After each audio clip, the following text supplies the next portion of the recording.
Well, SUNSfan, I was curious with the announcement of DigitalChaos. You know, your channel has been Dota Cinema has meant so much to the community. I learned how to play Dota from your tutorials, and watching your fails of the week and your top plays have made me a better player and added a lot of enjoyment to my life. Where did you decide to form a team, own a team, and how does that fit into the whole equation of what you're trying to add to the Dota community?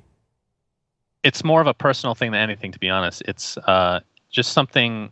I mean, I feel like any sports fan has the dream of becoming a GM, right, in their respective sport, and that's essentially what this is. And it's something that I've wanted for a really long time, and I didn't really start getting serious about it until like December of last year, and this is basically how long it's taken. And I think the important thing, kind of what I alluded to earlier about the team itself and the structure, is that it's a revenue sharing model. So the players are happier. It's a players' organization. It's more similar to like what a normal sports contract would be. Like for a typical organization, of course, I'm not going to name names, but pretty much any other organization, they pay a fixed amount to the players. They don't get anything from sponsorship. They don't get barely anything from merchandise. They don't really work on individual branding. So it's our goal to be the best of the best in terms of organization, because we can't really control, like I said, how the players play. That's up to them at the end of the day. So we can control the other aspects, and I want to be the best of the best in that regard. And taking a sports model, I think, is really it's a really good approach to getting to that end goal.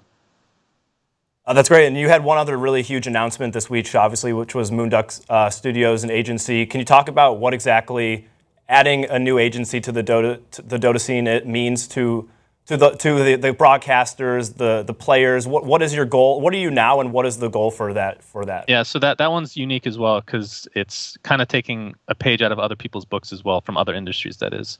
Moonduck Studios, although having a weird name, it's basically, and what we're going to kind of brand it as, and you guys brought this up earlier, it's kind of the TNT of casting studios, where we don't take ourselves too seriously, but we still have, I think, ridiculously good talent overall. And it is the first agency that I know of in Dota. It's kind of a hybrid model, though. So originally, I came up with the idea for to make the studio, and with Cinder and a couple others, and then it kind of grew organically from there.